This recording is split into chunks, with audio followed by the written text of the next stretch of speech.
The Nightingale. There lived an emperor in China who had a very beautiful kingdom. Everyone admired his palace and gardens, but when they heard the nightingale sing, they declared that it was the best of all.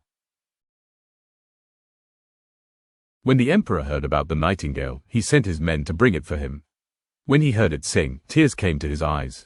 He kept the bird in his palace in a cage.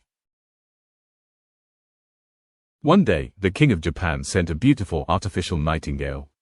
This nightingale was covered with precious gems and sang wonderfully too, but it could sing only one song. Everyone forgot the real nightingale, and sadly it flew away.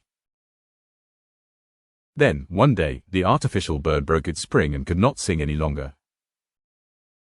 Years passed. The emperor fell ill and was near death. No doctor could cure him. The real nightingale heard this and came to sing for him. Hearing it, the emperor recovered. The bird promised that it would always come and sing for him.